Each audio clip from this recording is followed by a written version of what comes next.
भाई पाकिस्तान को लगा कि सामने वाली टीम बेसबॉल की टीम है, इसीलिए तो भाई पाकिस्तान की टीम ने वेस्टइंडीज के लिए मुल्तान के स्टेडियम में जो ट्रैक बनाया वो टर्निंग ट्रैक पिच बना दिया।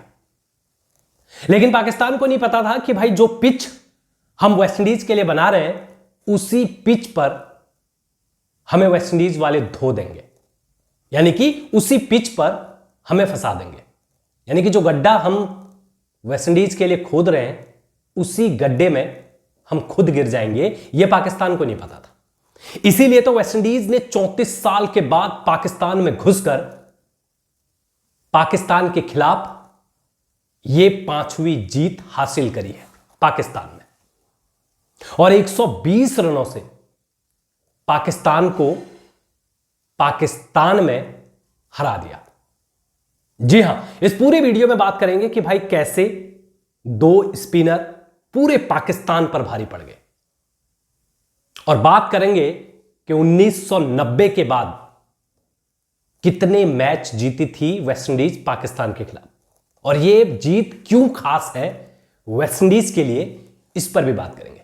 लेकिन उससे पहले नमस्कार, मैं हूं सुरेश नेगी और आपका सभी का स्वागत करता हूं स्पोर्ट्स 360 स्काई पर। और आज बात करेंगे वेस्टइंडीज और पाकिस्तान के बीच जो ये सेकंड टेस्ट मैच खेला गया मुल्तान के स्टेडियम में, कैसे पाकिस्तान ने पूरे ये जो ट्रैक था ना उसको टर्निंग ट्रैक पिच बनाई। यानी कि पाकिस्तान को लगा कि यहां पर स्पिन जैसे हमने बेसबॉल को फंसाया था उसी तरीके से हम वेस्टइंडीज को फंसा देंगे। लेकिन उनको पता नहीं था कि जो ये दो स्पिनर हैं वेस्टइंडीज के, गुटाकेश मोती और जोमेल वॉरिकन, ये पाकिस्तान पर भारी पड़ जाएंगे। ये पाकिस्तान ने कभी सोचा नहीं था, और इसीलिए पाकिस्तान 34 साल बाद अपने घर में वेस्टइंडीज के खिलाफ हारी है भाई, 34 साल बाद। और यह जीत वेस्टइंडीज के लिए इसलिए भी बहुत ज्यादा इंपॉर्टेंट है क्योंकि यह जीत वेस्टइंडीज को काफी कॉन्फिडेंट देने वाला है। पहला मैच पाकिस्तान जीता था और यह दूसरा मैच वेस्टइंडीज जीत चुका है। और अब मैं आपको बताता हूं कि भाई जो पहली पाली यानी कि जो दूसरे मैच का जो पहला इनिंग था, बैटिंग करते हुए वेस्टइंडीज 163 रनों पर ढेर हो गई। पाकिस्तान के बॉलरों ने 163 रनों पर वेस्टइंडीज को ढेर कर दिया। और इसमें गौर करने वाली बात यह है कि वेस्टइंडीज के जो दो टॉप स्कोरर थे वो कोई और नहीं बल्कि वो दो स्पिनर थे। वो दो स्पिनर यानी कि गुटाकेश मोती और जोमेल वॉरिकन, ये दो प्लेयर ऐसे हैं जो वेस्टइंडीज की तरफ से स्पिनर की भूमिका निभाते हैं, और इन्होंने ये टॉप स्कोरर रहे। मोती 55 रन बनाए, मोती ने 55 रन बनाए और उधर वॉरिकन ने 36 रन बनाए पहले इनिंग में। लेकिन जब बैटिंग करने के लिए उतरी पाकिस्तान की टीम, तो भाई मोती और वॉरिकन ने कमाल कर दिया। वॉरिकन 4 विकेट लेके जाते हैं और उधर गुटाकेश मोती 3 विकेट लेके जाते हैं। टोटल 7 विकेट ये दो स्पिनर जो पहले इनिंग में वेस्टइंडीज के लिए टॉप स्कोरर भी रहे बैटिंग में, और जब बॉलिंग की बारी आई तब भी टॉप स्कोरर रहे। दोनों ने मिलाकर पाकिस्तान की आधी टीम को ले उड़े। ये दोनों 7 विकेट ये लेके गए। और पहले इनिंग की अगर बात करूं पाकिस्तान की तरफ से, तो पहले इनिंग में जो उनके रिजवान है वो सबसे हाईएस्ट स्कोर उन्होंने बनाए, 49 रन उन्होंने बनाए। और पाकिस्तान की टीम 154 रनों पर ढेर हो गई पहले इनिंग में, और वेस्टइंडीज 9 रनों का लीड लेते हुए हैप्पी। 154 रनों पर, मात्र 154 रनों पर पहले इनिंग में ढेर कर दिया पाकिस्तान की टीम को, और इसमें अहम भूमिका दो स्पिनरों की। वहीं जब दूसरे इनिंग की अगर बात करूं तो दूसरा इनिंग और ज्यादा बड़ा मजेदार रहा वेस्टइंडीज के लिहाज से, क्योंकि वेस्टइंडीज 9 रनों का लीड ले चुका था, कॉन्फिडेंट उनको आ चुका था। उनको यह समझ में आ गया था कि भाई इस पिच पे जो इन्होंने बनाई है, इस पिच पे ये हमको फंसाना तो चाह रहे हैं, लेकिन इनको हम फंसाने वाले हैं भाई। और हुआ भी वैसे ही। इसमें जब वेस्टइंडीज बैटिंग करने के लिए उतरी तो 244 रन ठोक दिए भाई स्कोर, 244 रन। और 9 रनों को अगर मिला दूं तो 253 रन लगभग, और 254 रनों का टारगेट पाकिस्तान को दे दिया।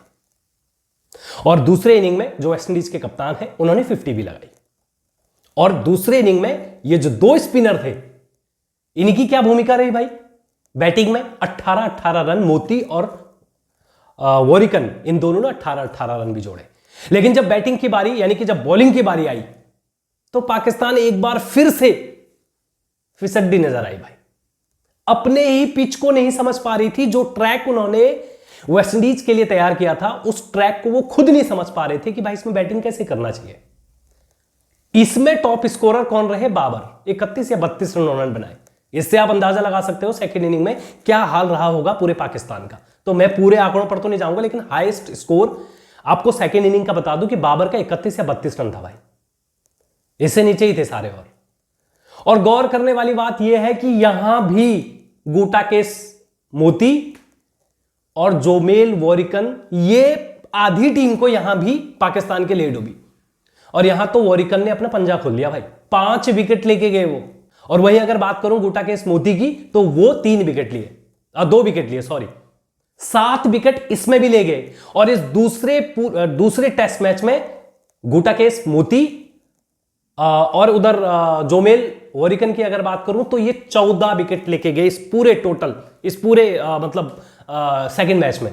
और पहले इनिंग में मोती ने 55 रन, उधर अगर वॉरिकन की बात करूं 36 रन, दूसरे इनिंग में दोनों के 18-18 रन और 14 विकेट दोनों में। ये जो स्पिन ट्रैक उन्होंने बनाई थी पाकिस्तान ने, इसी स्पिन ट्रैक पर फंस गई पूरी पाकिस्तान की टीम। और 2 स्पिनर पाकिस्तान के वेस्टइंडीज के ये पूरे पाकिस्तान पर भारी पड़ गए। और पाकिस्तान जब टारगेट वेस्टइंडीज ने जब 254 रन का जब टारगेट दिया तो यहां पर पाकिस्तान 120 रनों से हार चुकी है। 120 रनों से हराया वेस्टइंडीज ने पाकिस्तान को। और आपको बता दूं कि 1990 के बाद 34 सालों के बाद यह वेस्टइंडीज की जीत है पाकिस्तान की धरती पर पाकिस्तान के खिलाफ। 1990 में फैजलाबाद आई थिंक के ग्राउंड में वेस्टइंडीज जीती थी पाकिस्तान के खिलाफ। और अब अगर इनके टोटल अगर मैं मैचेस की बात करूं कि पाकिस्तान में जाकर वेस्टइंडीज ने कितने मैच खेले हैं, तो अब मैं अगर आपको बताता हूं कि भाई टोटल मैच पाकिस्तान में जाकर वेस्टइंडीज ने कितने मैचेस वहां खेले हैं, कितने जीते हैं, कितने हारे हैं, तो 23 मैच वेस्टइंडीज ने पाकिस्तान में जाकर खेले हैं, जिसमें से 5 मैच आज तक वेस्टइंडीज पाकिस्तान में जाकर जीती है, 10 हारी है, 8 मैच ड्रॉ हुए हैं। और जो ये 5वीं जीत थी वो 2025 में आई, यानी कि आज, यानी कि ये जो सेकंड टेस्ट मैच मुल्तान में खेला गया, इसको जीतते ही 5वीं बार अब वेस्टइंडीज पाकिस्तान के खिलाफ पाकिस्तान में जाकर जीत चुकी है। ये 5वीं जीत थी उनकी 1990 के बाद, यानी कि 34 सालों के बाद। तो ये वेस्टइंडीज के लिए काफी अच्छी खबर भी है, कॉन्फिडेंट इसमें लेके आएगी।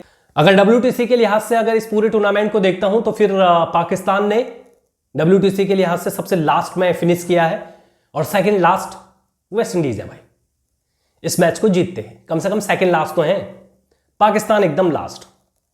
तो ये पूरा आंकड़ा रहा और ये पूरा आंकड़ा भी है। और वेस्टइंडीज को ये जीत काफी कॉन्फिडेंट लेके भी आएगी और उनके लिए काफी अच्छा भी है, हिस्टोरिकल है। 34 साल के बाद आप किसी मतलब देश में जाते हो, वहां जीत के आते हो, तो ये अपने आप मुझे लगता है कि कॉन्फिडेंट काफी आपको लेके भी आएगी। वेस्टइंडीज के लिहाज से ये काफी अच्छी खबर भी है और उनके लिए काफी ये कॉन्फिडेंट देने वाली जीत भी रही है। और पाकिस्तान का मोरल एक बार फिर से उन्होंने तोड़ दिया। और इस पर अब इस हार के बाद, क्योंकि अधिकतर प्लेयर इनके वही खेल रहे थे जो चैंपियन ट्रॉफी में खेलने वाले हैं, तो मुझे लगता है कि ये हार के बाद थोड़ा सा उनका मोरल भी डाउन होगा पाकिस्तान का, क्योंकि चैंपियन ट्रॉफी उनके सर पर है, वही मेजबानी भी कर रहे हैं और वही लोग इसमें खेल भी रहे हैं अधिकतर जो आपके चैंपियन ट्रॉफी में आपको खेलते हुए नजर आएंगे। रिजवान और अगर बाबर की अगर बात करूं तो पहले इनिंग में रिजवान 49 रन हाईएस्ट स्कोरर रहे, दूसरे इनिंग में बाबर 31 या 32 रन वो हाईएस्ट स्कोरर रहे। तो आप ऐसे जो आपके स्टार, जो आपके पाकिस्तान के जो स्टार जो ये बल्लेबाज हैं, ये 50 मार नहीं पा रहे हैं, चैंपियन ट्रॉफी के सपने देख रहे हैं, चैंपियन ट्रॉफी आयोजित करने जा रहे हैं। हालांकि देखना भी चाहिए और मुझे लगता है कि इस तरीके से जिस तरीके से उनका फॉर्म है बाबर का खासकर, वो थोड़ा सा मतलब पाकिस्तान के लिए सैड तो है। मतलब मुझे लगता है कि उनको अपने फॉर्म में आना पड़ेगा क्योंकि चैंपियन ट्रॉफी सर पर है और चैंपियन ट्रॉफी एक बहुत बड़ा टूर्नामेंट है और पाकिस्तान में ही आयोजित है, तो पाकिस्तान को अच्छा परफॉर्मेंस करना होगा। लेकिन जिस तरीके से इस पूरे टूर्नामेंट में दिखा वो चैंपियन ट्रॉफी के लिहाज से सही नहीं है। फिलहाल इस वीडियो में बस इतना ही। अगर आपको ये वीडियो पसंद आई हो तो फिर इसे लाइक करें, सब्सक्राइब करें हमारे चैनल को और देखते रहिए और भी सारे वीडियोज। नमस्कार।